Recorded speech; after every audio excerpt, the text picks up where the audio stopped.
झारखंड में छात्र सड़कों पर है। बारिश हो या धूप, भूख हड़ताल हो या पुलिस की कार्रवाई, बैरिकेडिंग, लाठी, छात्र अपनी मांगों को लेकर डटे हुए हैं।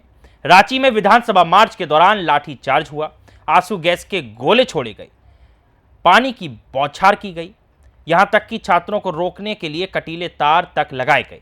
लेकिन इस पूरे घटनाक्रम के बीच एक सवाल ऐसा है जो अब झारखंड की सड़कों से निकलकर सीधे विपक्ष के दरवाजे तक पहुंच गया है। जी हां, जब दिल्ली में छात्र प्रदर्शन करता है तो विपक्ष उनकी आवाज बन जाता है। जब प्रयागराज में छात्र सवाल उठाते हैं तो राहुल गांधी उनके बीच पहुंच जाते हैं। जब कोटा में युवा परेशान होते हैं तो विपक्ष सरकार को घेरता है। लेकिन जब यही छात्र झारखंड में अपने हक के लिए सड़क पर उतरते हैं तो विपक्ष की आवाज अचानक धीमी क्यों पड़ जाती है? कहीं इसलिए तो नहीं क्योंकि झारखंड में सरकार भाजपा की नहीं है, बल्कि इंडिया गठबंधन की है। ऐसे में सवाल यह है कि क्या छात्रों का दर्द भी अब सरकार देखकर तय होगा? क्या पेपर लीक का दर्द दिल्ली में अलग और रांची में अलग हो जाता है? क्या लाठीचार्ज की चोट सत्ता के हिसाब से बदल जाती है? आज की इस खास रिपोर्ट में सवाल सिर्फ झारखंड सरकार से नहीं बल्कि उस विपक्ष से भी है जो दिल्ली में छात्रों का मसीहा और रांची में खामोश क्यों नजर आता है। देखिए हमारी ये खास रिपोर्ट। छात्र एकता जिंदाबाद।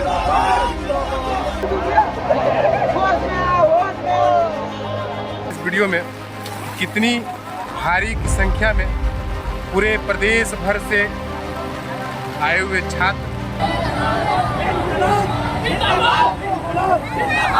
विपक्ष का वह चेहरा जो कुछ दिन पहले तक छात्रों के साथ खड़े होने का दावा कर रहा था, दिल्ली के जंतर मंतर पर छात्रों का प्रदर्शन हुआ तो विपक्ष के बड़े बड़े नेता सामने आए, चाहे समाजवादी पार्टी के बड़े नेता हों, चाहे कांग्रेस पार्टी के बड़े नेता हों।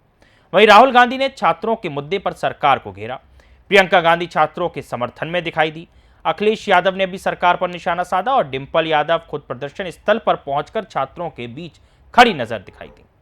तब सवाल था कि छात्रों की आवाज कौन उठाएगा? तो विपक्ष ने कहा हम उठाएंगे। लेकिन अब वही सवाल झारखंड में पूछा जा रहा है। रांची में छात्र सड़क पर थे तो विपक्ष कहां था?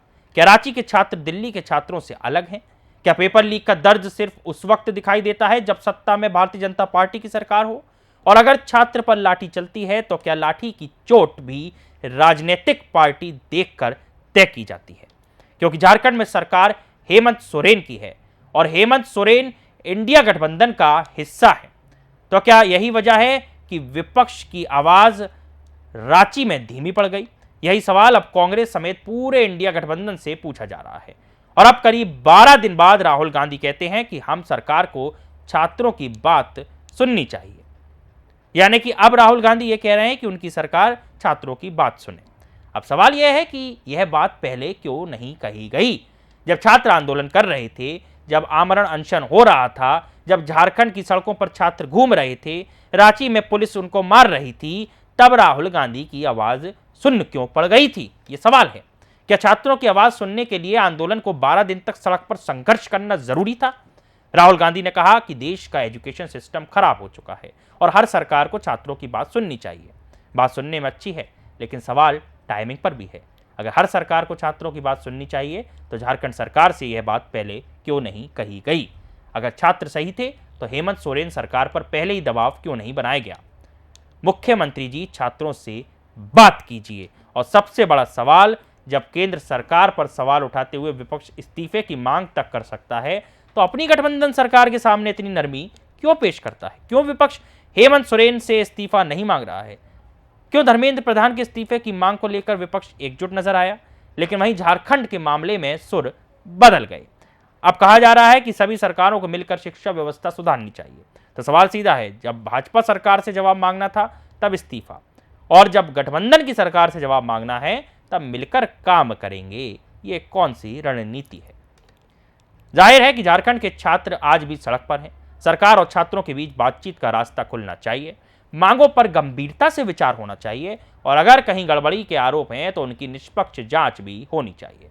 लेकिन विपक्ष के लिए यह वक्त आत्म मंथन का है, क्योंकि राजनीति में सबसे बड़ा सवाल यह नहीं होता कि सरकार आपकी है या विरोधी की। सबसे बड़ा सवाल यह होता है कि न्याय किसके साथ है। अगर दिल्ली में छात्रों पर कार्रवाई गलत है तो रांची में भी कार्रवाई गलत है। अगर दिल्ली में पेपर लीक युवाओं के भविष्य से खिलवाड़ है तो झारखंड में भी यह खिलवाड़ ही है, पंजाब में भी यह खिलवाड़ ही है।